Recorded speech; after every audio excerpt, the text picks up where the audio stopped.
I want to introduce our moderator who's going to come up and manage our conversation here. Patty Kessler is a history professor of American Studies at Laramie County Community College at the Albany County campus in Laramie and at the University of Wyoming. She has deep roots in the ranching and railroading communities in Wyoming. Her grandfather, a depot agent at Lingle, Wyoming, worked for the Burlington Northern for over 60 years. Kessler lives in Laramie with her family and is a frequent visitor to historical railroad sites throughout the state and region. So obviously another railroader fan. Patty, do you want to come on up? And also if I could invite our panelists to come up as well, we'll get this discussion going.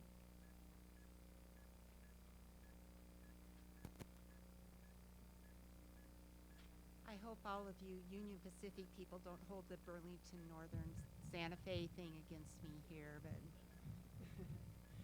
it was a birth thing. I had no control over it at all. Also, you'll see me doing this, and a lot of you probably understand. I need these so I can see all of you out there, and I need to take them off so I can see this right here in front of me. Can you hear me okay? No? Okay. And just, or is there a way to, okay, so, okay, yeah, I can. That's going to impede my taking my glasses on and off. You want me to do that? Well, maybe. I'll call on you later on if we need to do that. All right.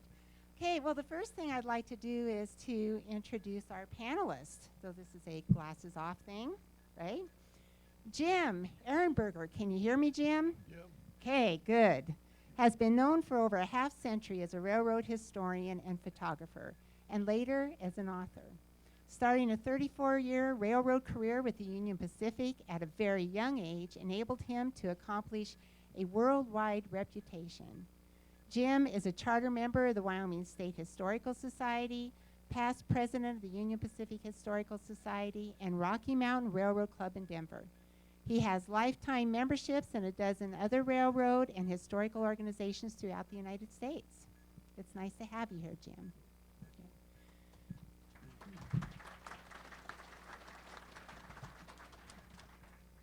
Professor Roberts. Professor Phil Roberts teaches history at the University of Wyoming. He teaches courses in the history of the American West and Wyoming, legal, public, and environmental history. Professor Roberts has worked with Wyoming PBS in the past on a number of documentaries, including Wyoming Voices and Prohibition in Wyoming. So, Professor Roberts.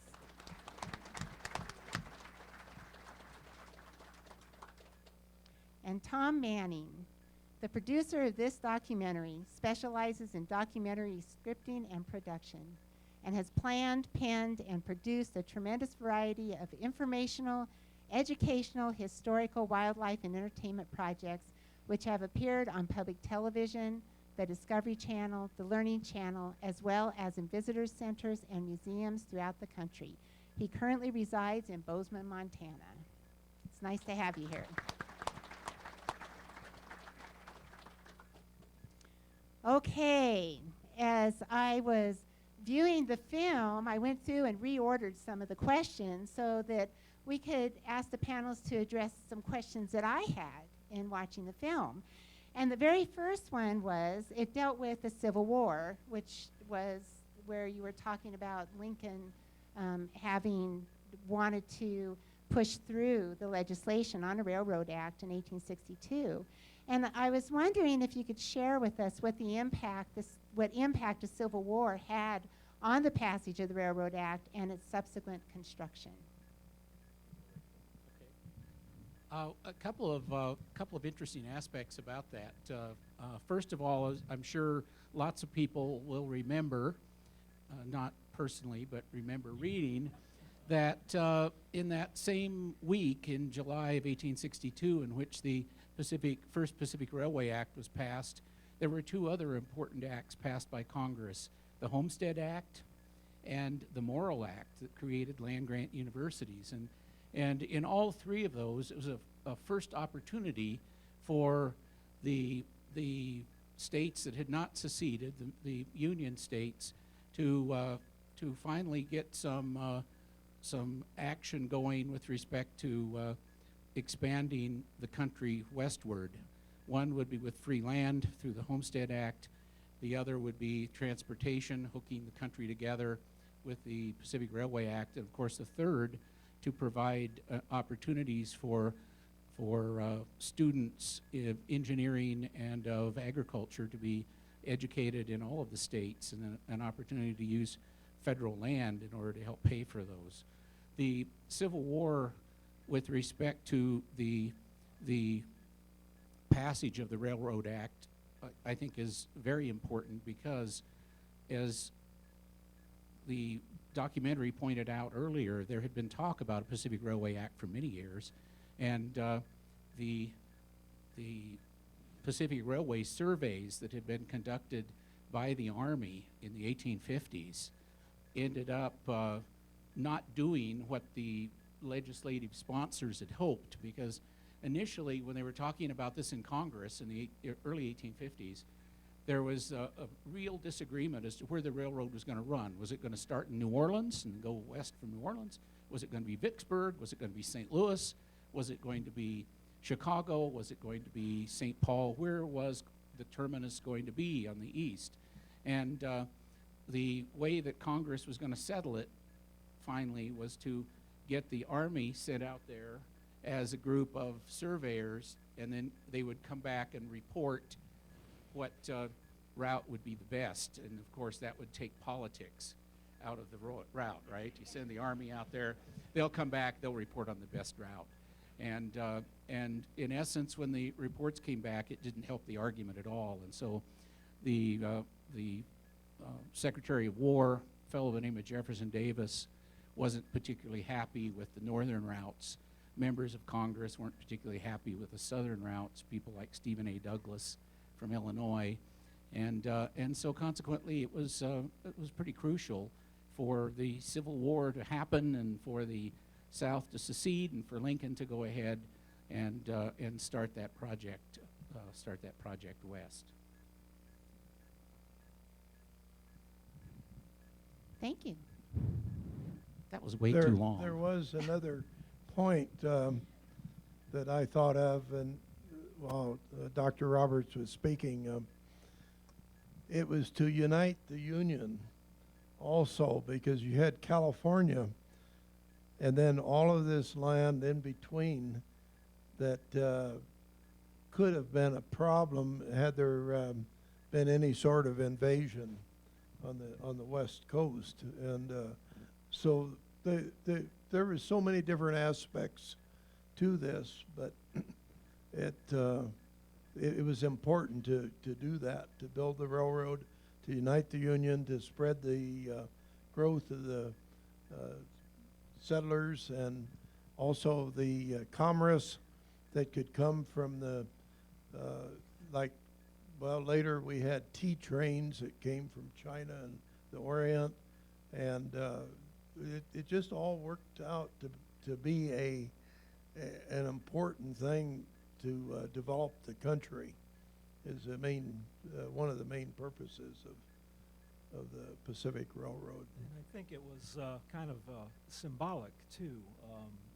The country was split in two by the Civil War, and to have this transcontinental railroad pulling the two coasts together and eventually bringing up the South with it. So I think the Transcontinental Railroad also functioned as a heavy symbolism for Americans at that time. All right. Well, we do know that the terminus of the railroad was at Council Bluffs, Iowa. How did they make that decision? I didn't hear that question. Council Bluffs, Iowa. Actually, there are several stories about how that might have occurred. One that I have read frequently is that Abraham Lincoln had become very familiar with Iowa, and specifically with Council Bluffs, when he was a railroad lawyer prior to his presidency. And in fact, it's a little known fact, I guess, that Lincoln was a landowner of a number of lots in Council Bluffs.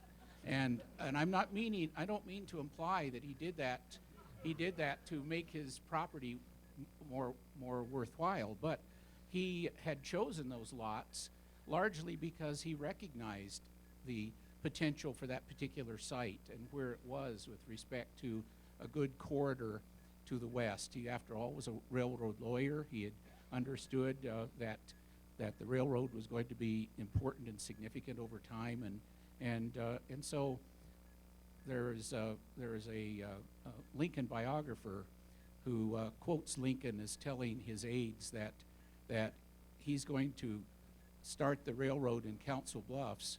Now, he's going to get a lot of flack because people know that he owns land there, but he says, I'm going to do it anyway because I know that's the best place to start.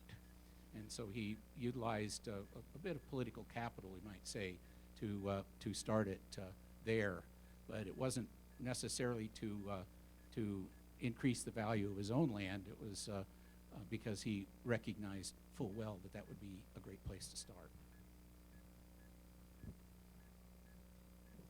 Well, there's a little interesting tidbit about that. The starting point was Council Bluffs on paper, but it was actually started out of Omaha because of the river and the problem of getting a bridge built across the river, and a permanent bridge wasn't built for several years. And even after the bridge was constructed, Omaha still kept the main shops, and that was always a sore point with the Council Bluffs area, that the railroad, so they said, hadn't started out of Council Bluffs.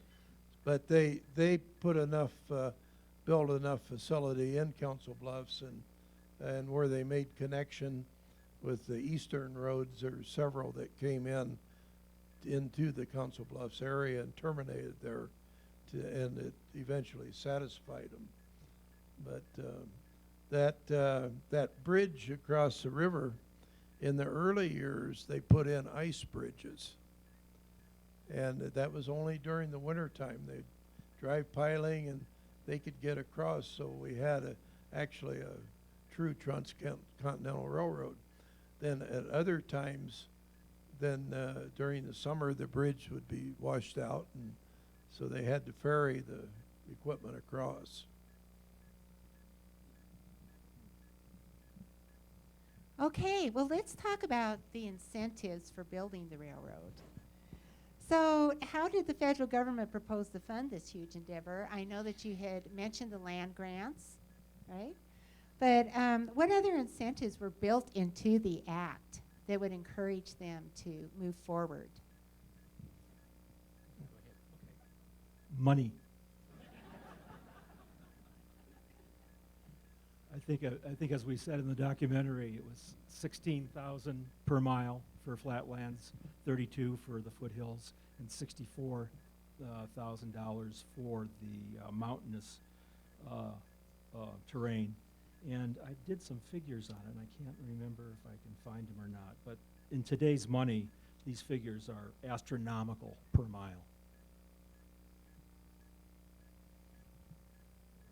I don't know how true this is, and Jim might be able to correct me if I'm wrong on this, but I have always heard the story that one of the reasons why the route through southern Wyoming was chosen over the central route following the Oregon-California Mormon Trail was, yes, it was shorter, but also the mountains kicked in a lot earlier, because they were able to post a sign about 3 or 4 miles west of Cheyenne along the tracks that said, "Here is where the Rocky Mountains begin." And that was there for a very long time, and that was where they then started charging the mountain rate on the bond. That's So right. I don't know if that's true, but there are certainly some photographs in the various collections showing this sign saying, "Welcome to the Rocky Mountains," just out here by Auto Road someplace. Right. Well, Cheyenne was, this location was designated as the foot of the Rocky Mountains. And they did acquire a larger land or bond issue. Of course, now in later years, I'm getting away from the program slightly, but in later years, because of the tunnel up on Sherman Hill, there is a 1,800-foot tunnel, and because of that tunnel, that made a difference in the rates, on freight rates, as to what was west of the tunnel. And I had heard that the Interstate Commerce Commission designated that many years, later on. But the land grant and also the bonds. The bonds was a real issue later on because bonds meant that they had to be repaid. And during the time after the driving of the Golden Spike, there was a lot of management that came in that siphoned off a lot of money, but they didn't repay the bonds. And they let that linger on for many, many years. And in the later 1880s, Congress was starting to push to get the bonds repaid. Union Pacific had never repaid the bonds. And that eventually led and tied in handily with the silver crash. And the Union Pacific went into receivership. And in October of 1893, and it wasn't until after a group of people out of New York put together a good plan to buy the Union Pacific, and they paid off those bonds. That's when the Harriman group came in, but they actually bought the Union Pacific for that debt of the bonds. So it lingered for an awful long time. And of course, that was at the time too when they modernized the tracks, and a lot of the really long and circuitous parts were left off, and they were able to make it more direct and increase or improve the quality of the tracks and improve the quality of the construction. So a lot of the early owners just simply, I wouldn't say ran it in the ground necessarily, but Jay Gould but they didn't do much. They didn't do much to keep even the rolling stock up to Right. par. Yeah, Jay Gould, he manipulated the stocks, and sometimes Union Pacific stock would go way up, and then he'd sell it, and then he'd put somebody else out of business, like the Kansas Pacific or the Denver Pacific that operated south from here to Denver, and get their stock down to a lower figure until he could buy it. And then he just played games all the time. But when you're talking about the line changes and all that, after Harriman came into the picture, he came out, and one of the first things is they pushed his private car ahead of the train, and he looked the railroad over, and he already knew that it had to be rebuilt, and it was a streak of rust pretty much at that time. They had a little small motive power, and Harriman upgraded it so much that across Wyoming alone, it's almost 40 miles of track that they saved by building these cutoffs.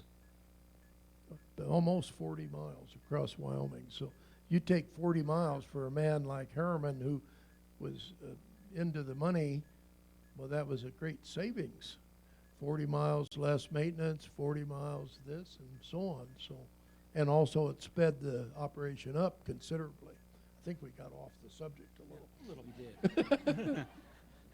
But I found my figures in today's dollars, that 16,000 per mile for flat land. This gives you an idea of what kind of money was involved here.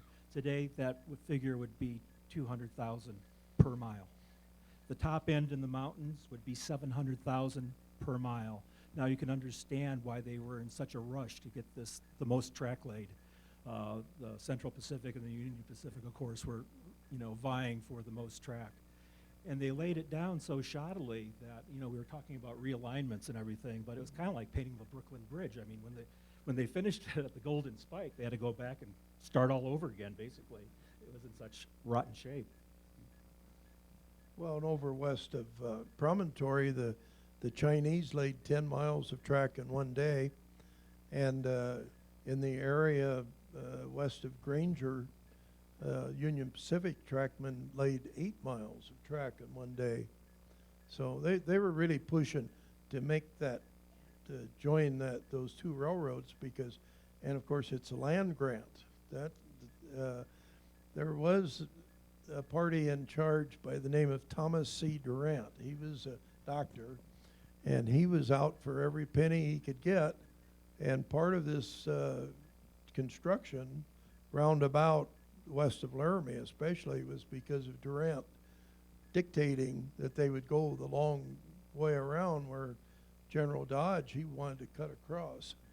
So you might call it greed. Well, speaking of greed, would anybody like to address Credit Mobile? That's a hornet's nest. Phil, do you want to try that one? Sure.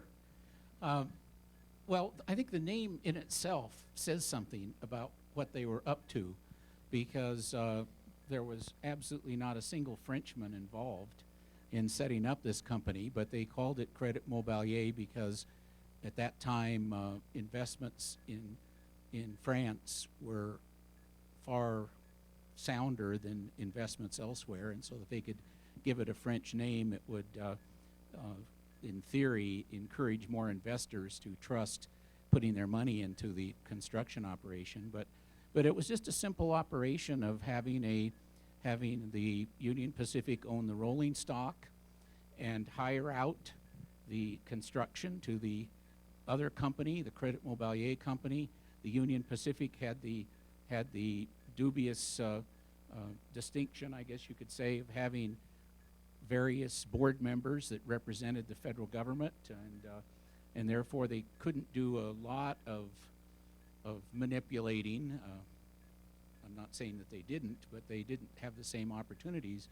But Credit Mobilier could then construct the railroad line, submit the bill to the Union Pacific. The Union Pacific could then go to Congress and say, okay, well, here's how much we're having to spend on all of this. We need more money, we need more assistance. Here is the reason for the high costs, etc. And of course, the one little detail that I failed to mention there is that many of the people who were on the board of the Union Pacific Company just also happened to be on the board of Credit Mobilier.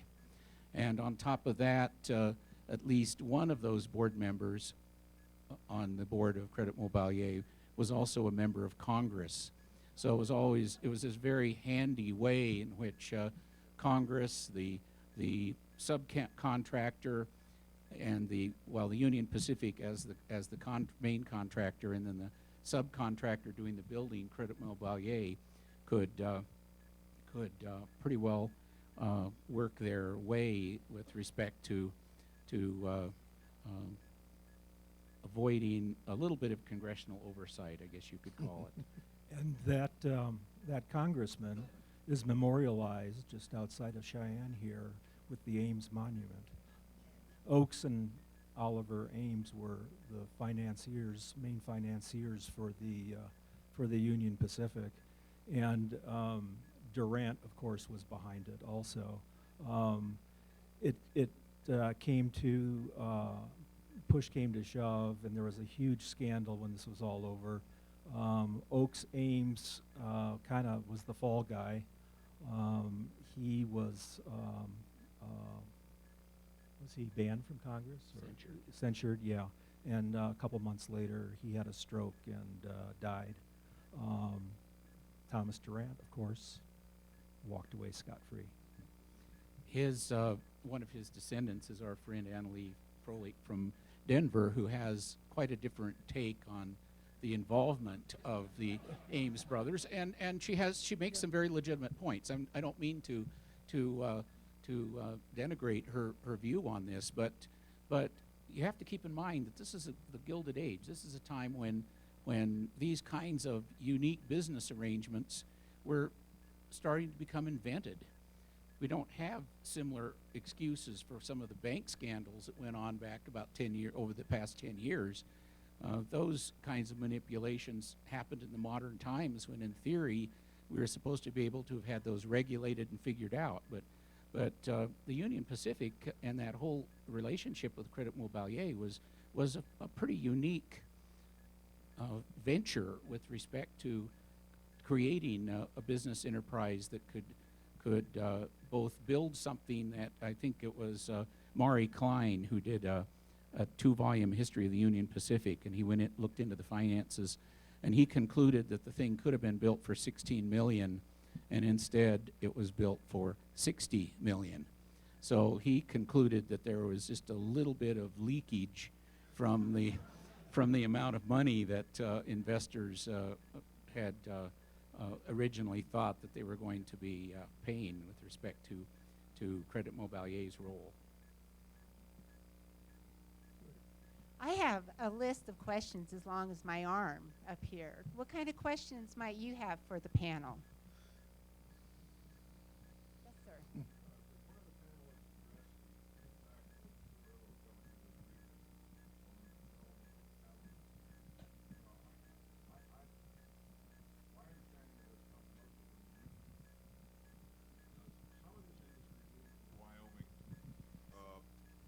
From Texas, and some of it was established by immigrants coming fresh into the region.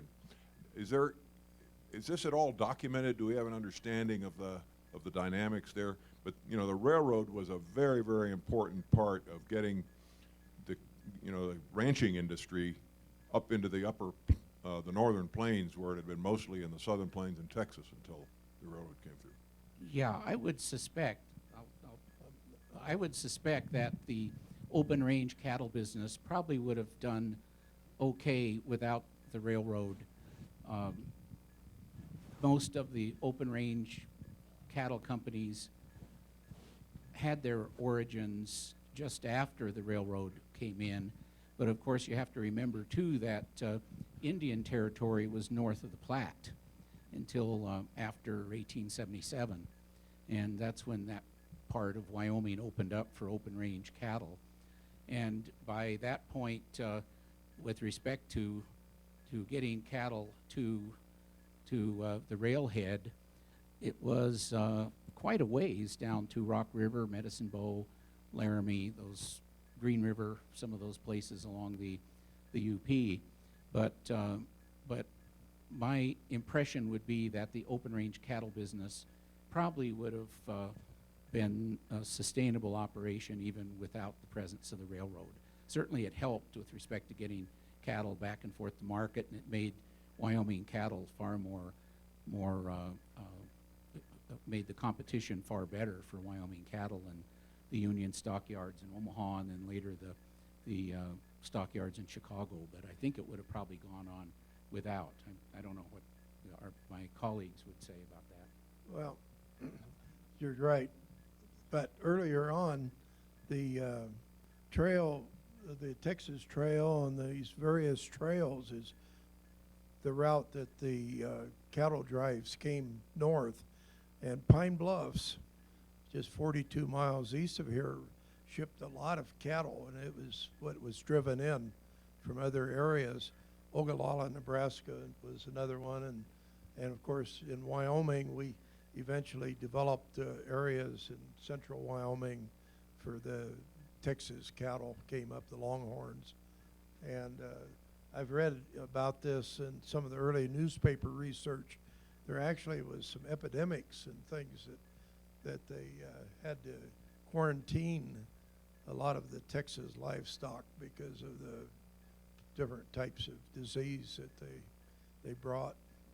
So it's a fascinating thing with the cattle and the trails that we had in those days. And can you imagine that? And then of course later, as the railroad came across like the Santa Fe, then that changed to Dodge City and other places further south where the Texas herds didn't have to come up this far.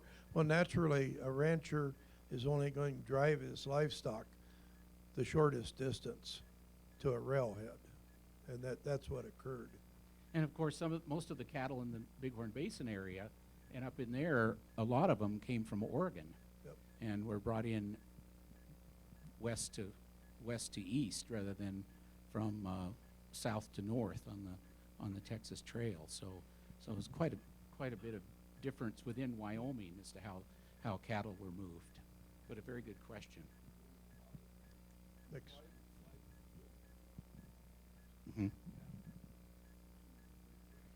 That's right. And have to drive them as far.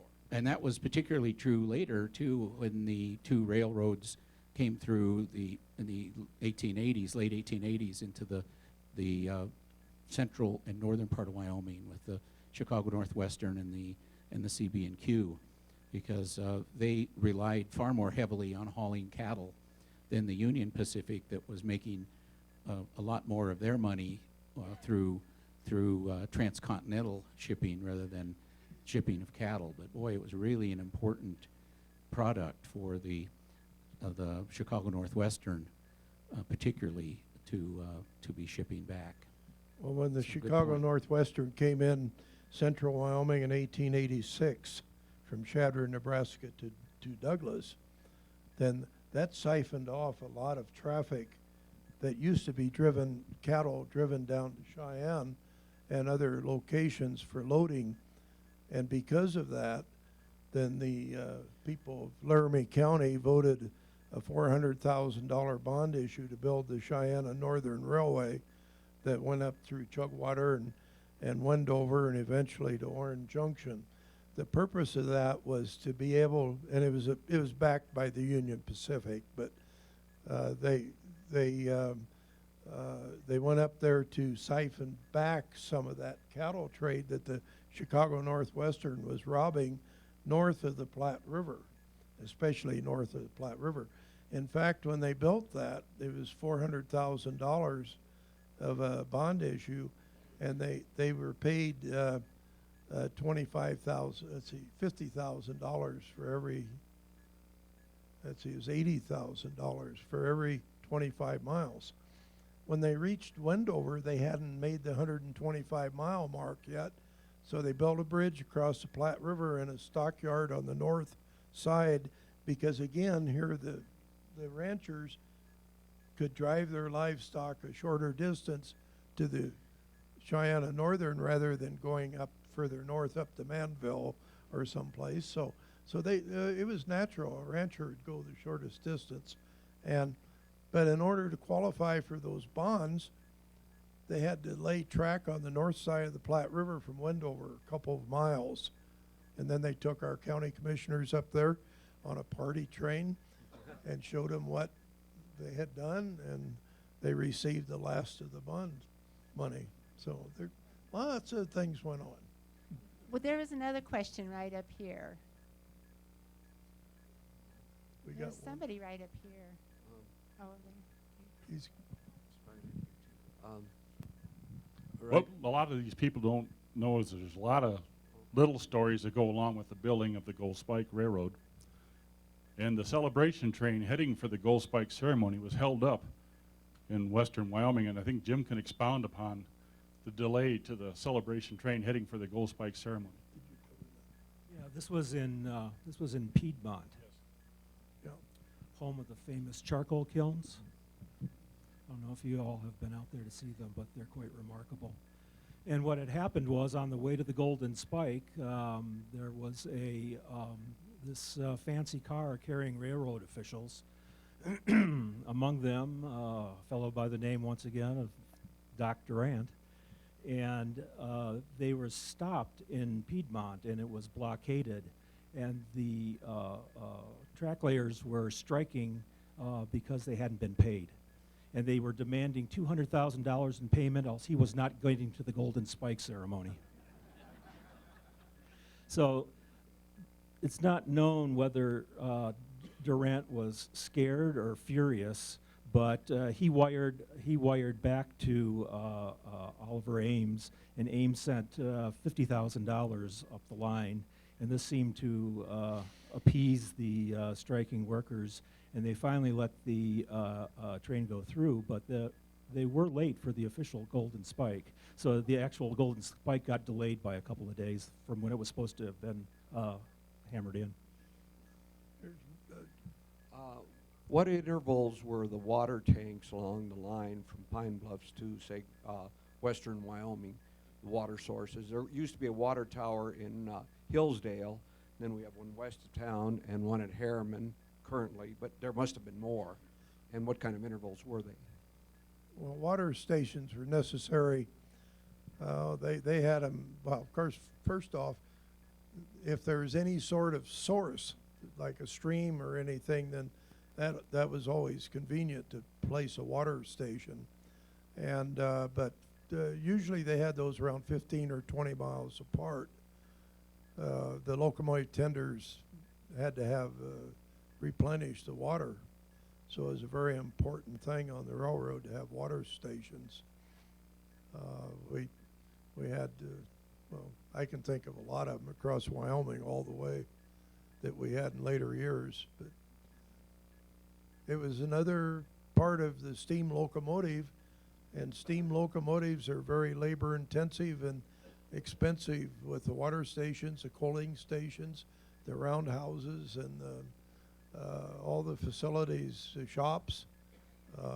The Cheyenne shop was the largest shop on the system when it was built, finished in 1919. And the man hours at the Cheyenne shop, even during the Depression, exceeded the Omaha shop. So it was very important.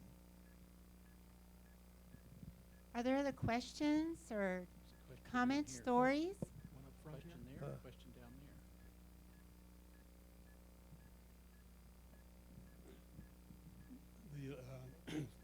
Excuse me, the land grants was not exactly a free gift to the railroads, was it? Wasn't the railroads required to do considerable amount of business for the government at considerable expense to the railroads in conjunction with the land grants? I'm having trouble. My hearing in a large facility is very bad.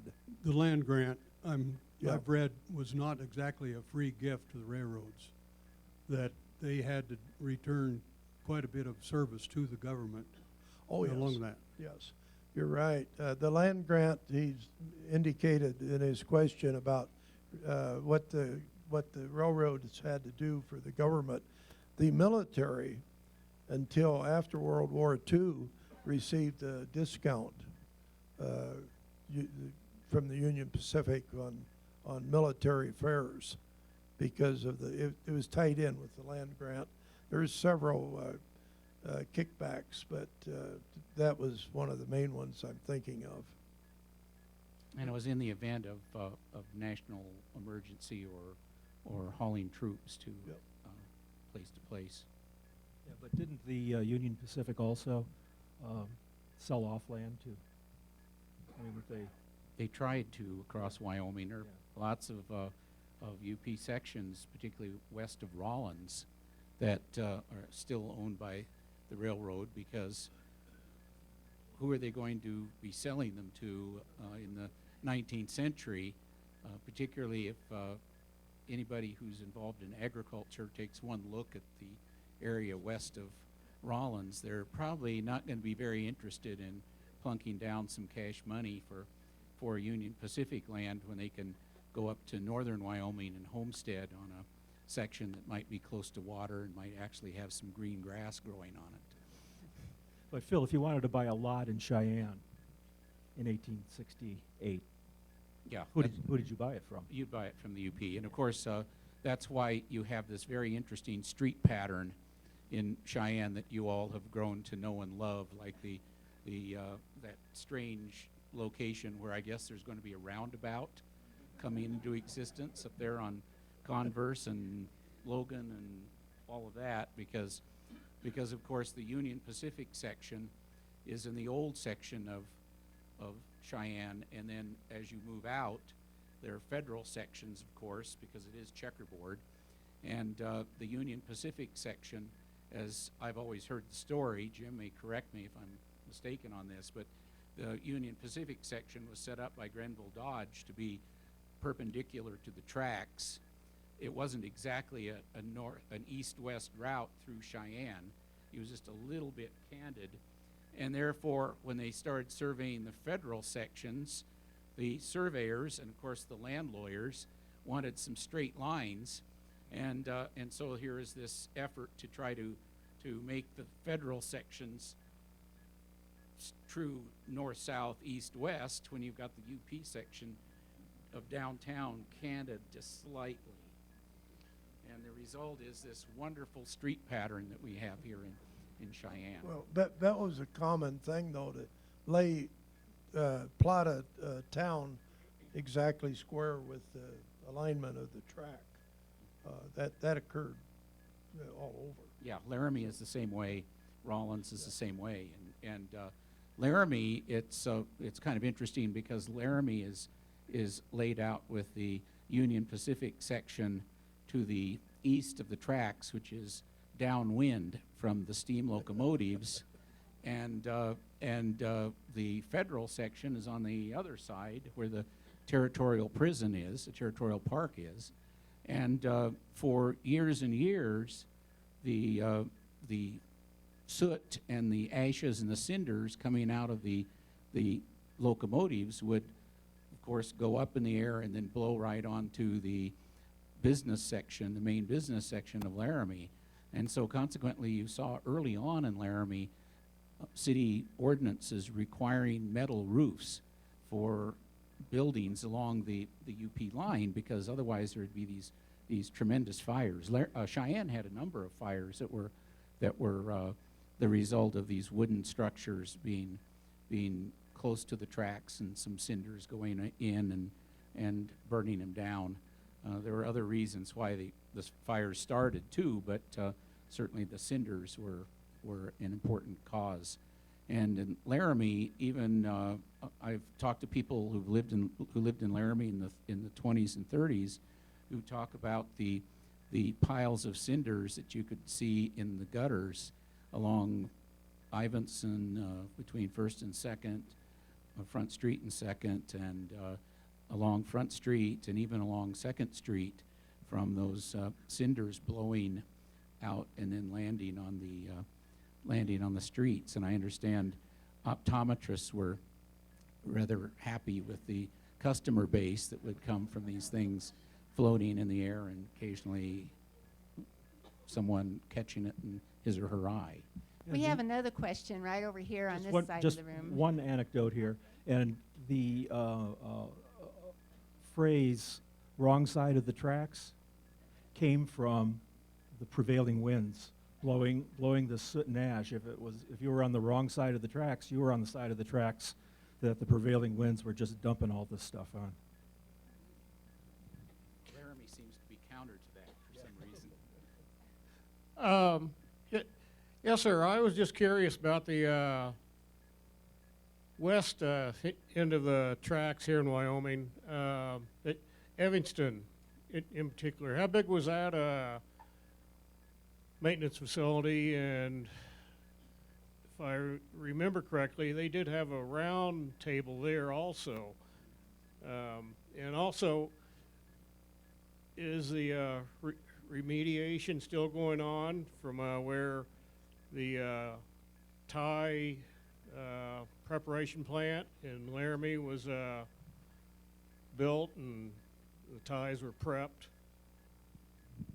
Let me answer the Evanston part first, because the folks over in Evanston have done a marvelous job with grants from various organizations, the UP and others, in putting together more or less a community center based around the roundhouse and those buildings that once served the railroad. And some of you may remember driving through Evanston back in the 1970s, late 1970s, when a lot of those buildings were just simply sitting there empty. The steam locomotives were long gone, and there was no particular reason for those to be in operation. but they've done just a marvelous job over the past 10 years. And if any of you have an opportunity to go out there, just stop in and take a look at what Jim Davis and his folks have done out there with the Union Pacific Roundhouse and a lot of the buildings out there. It's just really a wonderful thing for the town of Evanston. And it was an important point for the railroad. There were shops there, as there were shops in Green River and shops in Laramie, Rollins, and of course the big one that Jim was talking about here in Cheyenne. And you notice that all of those are roughly 100 miles apart, except for between here and Laramie. And of course the reason is that between here and Laramie is only half that, because it took twice as much effort for those steam locomotives to make the summit either side. So a lot of the reason why our towns are located where they are has to do with the construction of the railroad and also the technological capabilities of those steam locomotives. Well, the second part of the question is about ties. Okay, the tie plant, of course, that's gone, and they've gone in there and cleaned it up and so on. But there's more to the tie situation, and that is that we had locations where ties were floated down the rivers. Of course, tie siding, Hermosa on the railroad, and tie siding out on Highway 287. That's a location here on Sherman Hill where they brought in ties, and that was big business. And Laramie floated ties down the Laramie River, Medicine Bow. The Medicine Bow River, it's kind of a trickle now. You wouldn't think that they'd do that, but in the springtime, when the water was high, they floated ties. And Fort Steele was another one, and some of the remnants of the old town and building area used to still be there the last time I was over there anyhow. But Green River, they floated ties from way up from Green River up in the upper Green River area down to Green River. And Evanston on Bear River, that's another location, a lot of ties. They had tie hackers, and in the early pictures, like the one that's used on the title slide, if you look at those are what's called hand-hewn ties. They have a rough edge. They don't have a square cut or anything, and it was very important. And one of those locations for ties, actually, the Medicine Bow and Fort Steele and Green River were some major ones, and there's some wonderful photographs in the Stimson collection at the State Archives here, showing some of those latter-day tie drives, because those continued on into the 1930s and I believe into the late 1940s in some places. Up by Du Bois for the railroad up there, they would float them down.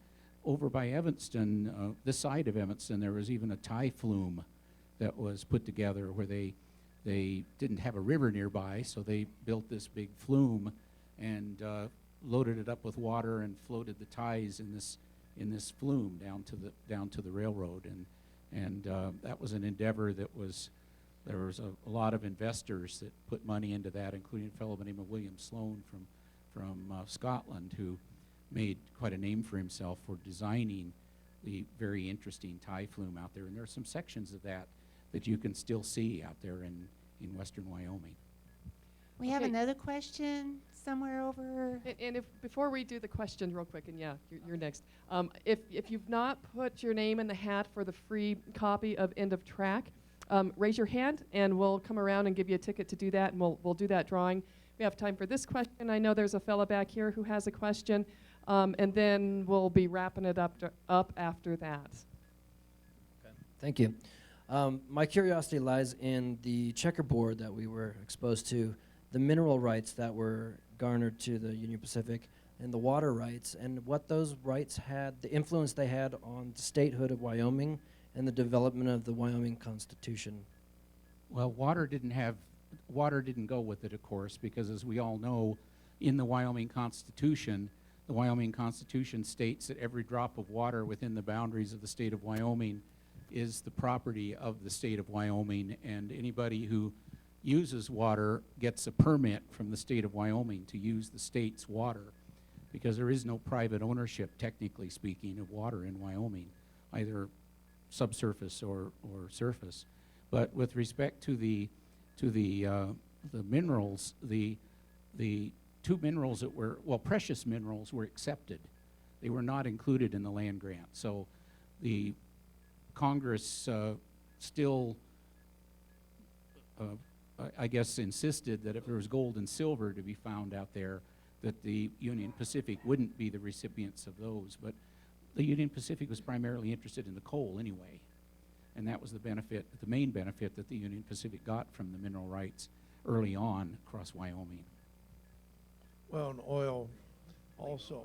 But one thought about this, and I don't know how this would affect the railroad's mineral rights, but a lot of people now, when they transfer property, if they have mineral rights, they also include gravel in their deeds on that, I've noticed. One thing that you might notice if you happen to own a home in the old section, the old Union Pacific section of Cheyenne or in Laramie or other towns along the UP, you might notice that all the way back on your title, the Union Pacific, when it sold those lots, they retained the mineral rights. Now, it's not to say that there are great amounts of minerals under downtown Laramie, but those houses in the tree section, so-called tree section of Laramie that are on the UP section, they don't have the mineral rights that were passed. Like many places, the owner would maybe retain half of the rights and pass on the other half. The Union Pacific didn't do that. They retained the mineral rights as those sections were being sold off. Okay, we have one more question in the back. Actually, a two-part question, just briefly about the ties. I noticed a lot of the still pictures had the rough-hewn ties, but when they were showing driving spikes in that, they were using the squared-off ties that did not look like they were creosoted, and I was wondering, when did they switch to building with squared-off ties, or did they construct the railroad simultaneously with rough-hewn and squared-off ties? And the second question is regarding the Ames brothers. I've read that Ames, Iowa was named after one of the Ames brothers. I think it's Oliver. And I was wondering what was the connection that the Ames brothers had in Iowa, and what did they do so great back there that they got a town named after them? We'll have to ask Anna. Anna, the gal that's great something of one of the Ames. Oaks Ames. Yeah. Oaks Ames. She'd probably be able to answer that. I'm unable to answer Ames, Iowa. I'm familiar with it because I used to live in Blair, Nebraska, and that's not too far. But on the ties, originally they were all hand-hewn, and then they started cutting ties. That some of the photographs that date, oh gosh, the turn of the last century show cut ties. So I don't know the exact time they changed that, but it would have been in that period of time, I believe. I came across a photograph of ties being processed, and it was called the burnitizing process. I wonder if you could talk about that. Well, burnitizing was some sort of a zinc compound that was placed in under pressure and a lot of hot, the tie plant had they put those ties in and it was under a lot of heat in order to preserve them, and that process was changed with creosote later on. So burnitizing was an early process of preservation. I can talk about the Ames a little bit, but not in Iowa.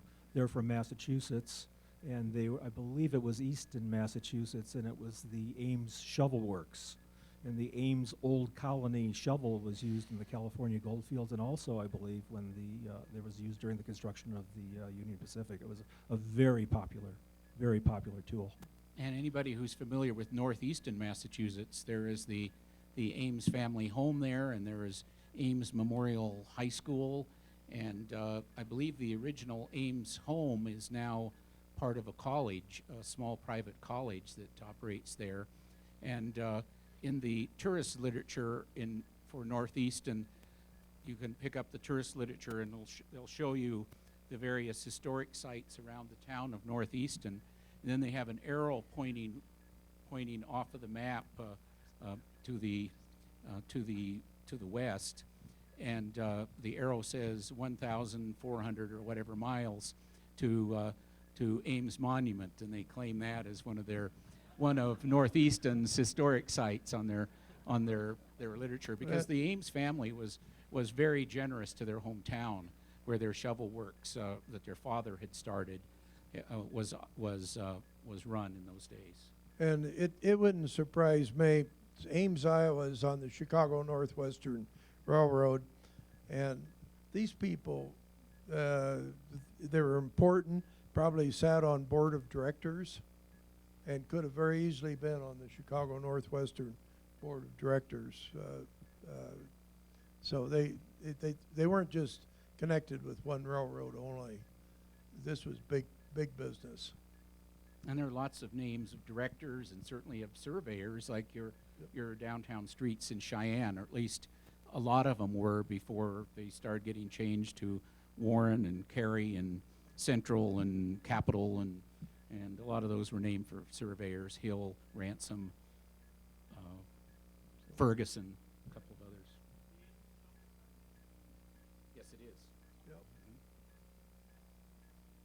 Well, folks, thanks so much for coming out. Let's see if I can get this turned on. Thank you for coming out. We appreciate it. Before we wrap up, we have some posters that were so generously donated by Mary Guthrie. It's this lovely poster here. We have 25 of them. There's more than 25 here, obviously, but the first 25 that walk over here by Lee can get a poster to take home. We also, Mary wanted you to know that she has 2013 Union Pacific calendars. If you would like a calendar, contact Mary at mbguthrie, Guthrie, at msn.com. Or if you're interested and you want to write that email address down, just get in touch with me over here. And did everybody who wants to be in the drawing get their ticket in? Because we're going to draw that now. Yes? Did we get them all? Do you want to draw? Hang on, folks. We have a drawing going. And the winner of the DVD is Edie Mosher. Edie, are you still here?